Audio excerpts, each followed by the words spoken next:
The Conservative Party has delivered a points-based system.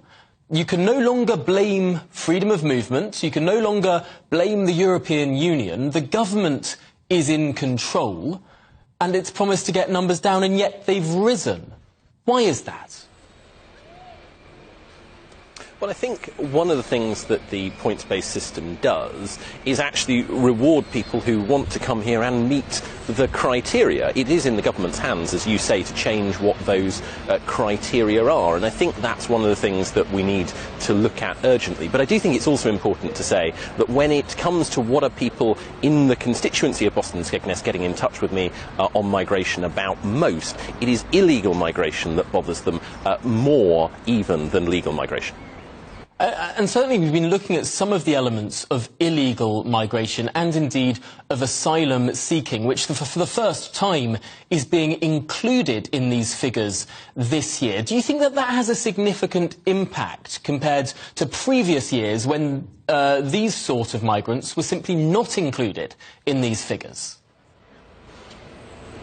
Well, I think it's right to include all kinds or more kinds of migration than we have previously in migration figures. It gives an honest picture, and what that reveals, of course, is that there is a huge need within the UK economy for some forms of migration, whether it's in the NHS, whether it's in agriculture, in a constituency like mine. And what we've got to do is, I think, try and move towards a system where you've got higher skilled jobs and you're trying to eliminate some of those lower skilled jobs from the UK economy, whether that's through mechanisation, whether it's through changing how things are done. We've got to look at ways that make us less reliant on migration, because it puts such a pressure on public services and it puts such pressure on community cohesion as well. Now, the number of people coming from the European Union on a net figure has gone negative. More European Union citizens are now leaving the United Kingdom than coming in on these figures. The massive growth has been in non-EU migration. Is that a policy success? Well, I think what it does show is that people from around the world, whether they be the EU or wherever, continue to want to come to the UK. On one level, that is an economic success story, but what I think we have to do is make sure that the criteria to allow you to come, now that they are in our hands, are tightened up. There is a possible version of this, which is very much a success story, which builds on the UK's reputation as somewhere that so many people want to come, but it can't be giving the impression that it is in any way an open door policy, especially now that we've left the European Union. And the question of international students is an interesting one. There has been a debate for a long time now as to whether students should be included in these figures. Are international students really in the same category as normal migrants? Should they be included in these figures?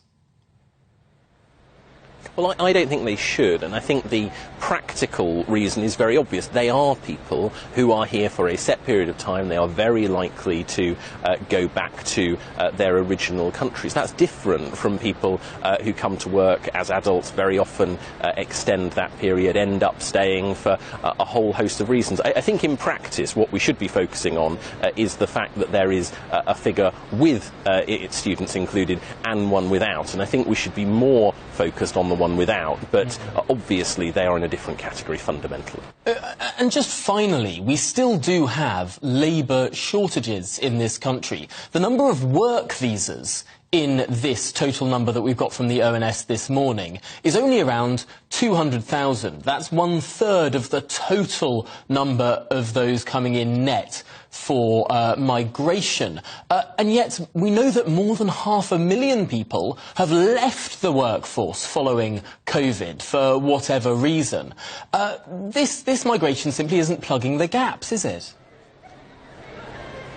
No, and that's the problem with the system that people, I think, were promised pre-Brexit and what we currently are delivering. That is something that you're seeing a real focus from the Prime Minister and the Home Secretary on fixing, so that migration is there to plug gaps. It's not there to allow people to bring in dependents who perhaps shouldn't be able to come to this country. So I think the direction of travel is the right one, but migration has to be, to use that take back control slogan, something that is within our own gift to use it to our best economic advantage, while also preserving some capacity, of course, for people from Ukraine, for people from Afghanistan, for people from Hong Kong and similar situations that might arise in the future. It has to be about a balance of economics for some people and, of course, preserving, as I say, that capacity for the compassionate response that we've seen across the UK in situations such as Ukraine.